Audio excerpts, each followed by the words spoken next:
lumberjack with the hat to match, cause I rhyme tight. Time to get paid, blow up like the world trades. Is the ladies in the house tonight? Handle my biz. Yeah, it's no such see the women just about the word. Latest body shit, the high guy.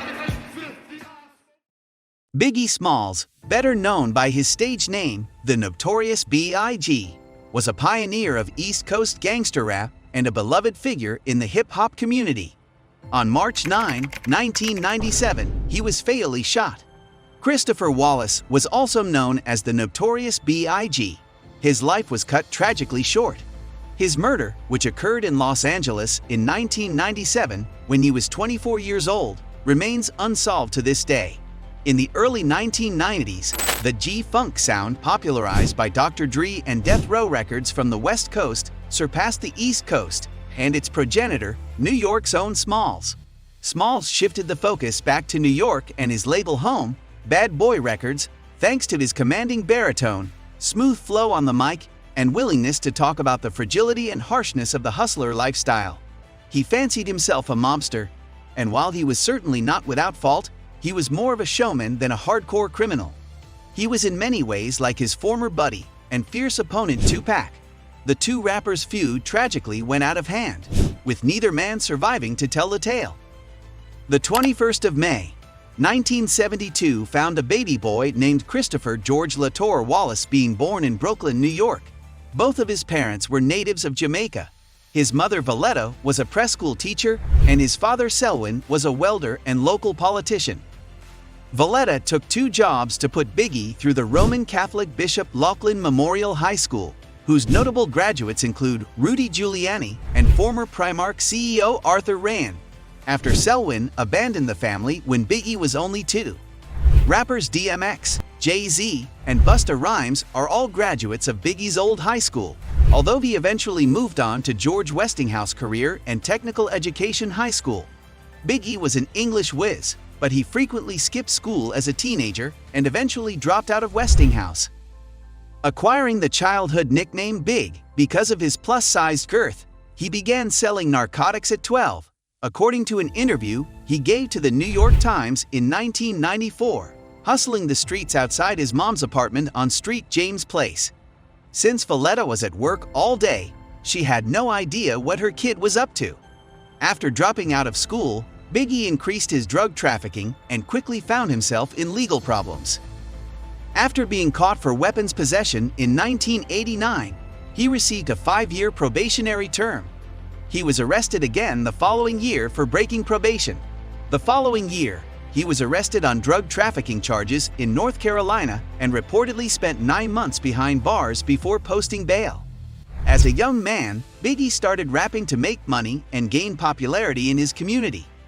Following his release from prison, he released a demo cassette under the stage name Biggie Smalls, a reference to his childhood moniker, and the name of a gang boss from the 1975 film Let's Do It Again. It was fun simply hearing myself on tape over beats, he claimed in an Arista Records biography, indicating that he had no intention of making a career out of music at the time. Nonetheless, the tape made its way to the Source magazine, which featured Biggie in their unsigned hype column in March 1992. When seen, Puffy Combs, an A&R executive and producer for top urban label Uptown Records, heard this track, he knew he had to have it. Combs had worked for the company since 1990 when he was an intern. Combs obtained a record deal for Biggie, but he later quit the label due to a disagreement with Andrew Harrell, Biggie's supervisor. Soon after, Combs founded his own record label, Bad Boy Records, and by the middle of 1992, Biggie had signed with the label as well. Uptown released music that Biggie made during his brief tenure with the label in August 1992, including a remix of Mary J. Blige's Real Love that contained a guest verse from the Notorious B.I.G. Before he had the chance to put anything out on Bad Boy, he had been forced to change his recording name after a lawsuit, though he continued to be widely known as Biggie. The Notorious Big's debut solo single, Party and Bullshit, was issued in June 1993. After the release of his breakthrough song, Juicy, in August 1994, Bad Boy released the Notorious B.I.G's self-titled debut album in September. Within the first 2 months, Ready to Die was certified gold. The following year, it was certified platinum, and towards the end of its lifespan, it was certified quadruple platinum. The album's second hit, Big Papa, was nominated for a Grammy Award for Best Rap Solo Performance. Biggie was praised for his storytelling skills on the semi-autobiographical tales of his troubled boyhood that appeared on his album Ready to Die, which was instrumental in revitalizing East Coast hip-hop. Biggie did not gloss over the drug dealer lifestyle, and the album's last track, Suicidal Thoughts, seemed like a plea for help, even though it was not one of the more upbeat radio-friendly singles. He joked, "Birthdays was the worst days / now we sip champagne when we thirsty on juicy." In street life, you're not permitted to indicate whether you care about something. Seem Combs told the New York Times, "You need to retain a serious expression on your face." This album represents the other side of that coin. He's giving away all his vulnerability. Back in September of 1995, Biggie entered the studio to begin recording what would become his second studio album, which he would finish the following year. However, the situation would worsen. After chasing 2 autograph seekers with a baseball bat and threatening to murder them in Manhattan, in March 1996, he was arrested and eventually sentenced to 100 hours of community service. After several months, the New Jersey police raided his home and recovered 50 grams of marijuana along with 4 automatic guns. During the same summer, he was accused of assaulting and robbing the buddy of a New Jersey nightclub's music producer. This time, he was busted for smoking weed in his car in Brooklyn this past September. Former friend Tupac was killed in Las Vegas on September 7, 1996. Nobody has ever been charged for the murder, but as a consequence of the ongoing East Coast/West Coast rap beef that Biggie and Tupac's rivalry had come to embody, and also of Tupac publicly blaming Biggie and Puffy for his non-fatal shooting in 1994, there were plenty who believed that the East Coast rap kingpins were behind Tupac's murder. Biggie and Puffy have vehemently denied any wrongdoing, and other major suspects have since emerged. After his great nemesis, Tupac, passed away, Biggie remarked to reporter Jim Beam, "It's a crazy thing. I kind of recognized how powerful Tupac and I was.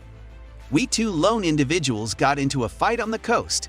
What I'm trying to communicate hasn't escaped your notice, has it? When one individual from the West went up against one from the East, it sparked a regional antipathy. That goes both ways as well. Moreover, that irritated me to no end. Yo, that dude doesn't dig me, so naturally nobody on his coast does. Since I myself don't find him to be all that appealing, I can safely assume that the rest of my coast shares my distaste. It was a great indicator of my inner fortitude. Thus, I feel it is incumbent upon me to take the initiative and attempt a U-turn, and flip my power like yo, because Pac is no longer here to try to squash it. In other words, I have to bear the burden of both arguments." Unfortunately, Biggie did not survive long enough to enjoy the tranquility he desired. On the early morning of March 9, 1997, he was also murdered. This occurred soon after he left the Peterson Automotive Museum in Los Angeles, where he had attended a party hosted by Vibe magazine.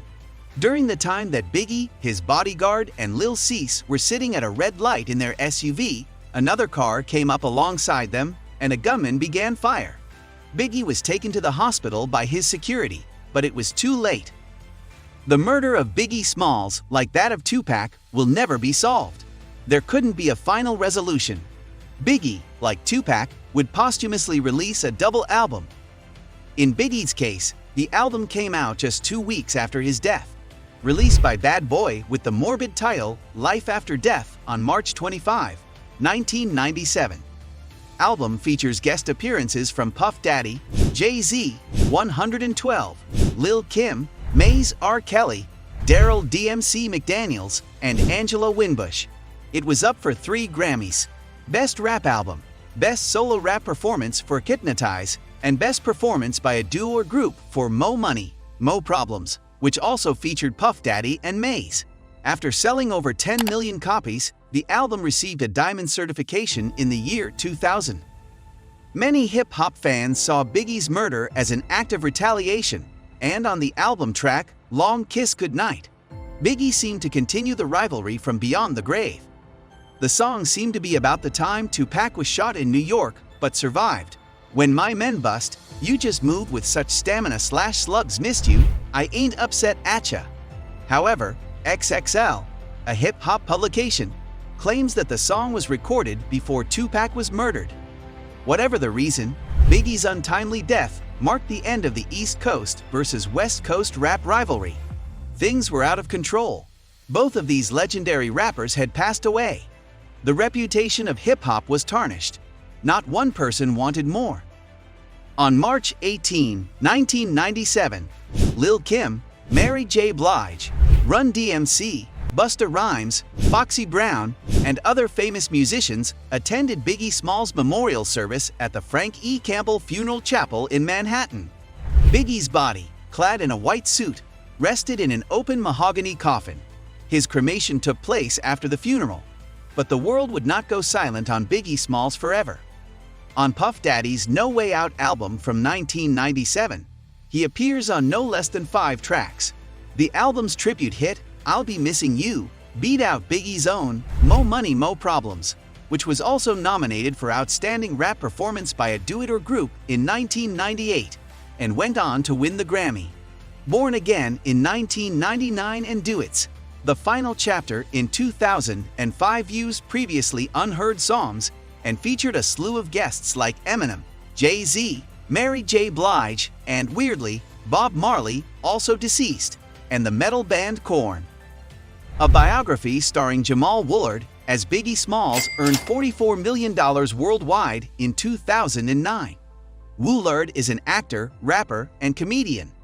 Faith Evans and Lil' Kim had words because Kim was offended by the film's representation of her character. Kim, however, and Evans/Smalls have made up, with Kim contributing to a 2017 album of duets titled The King and I. Don't forget to subscribe to our channel. Smash the like button to stay up to date on our upcoming videos.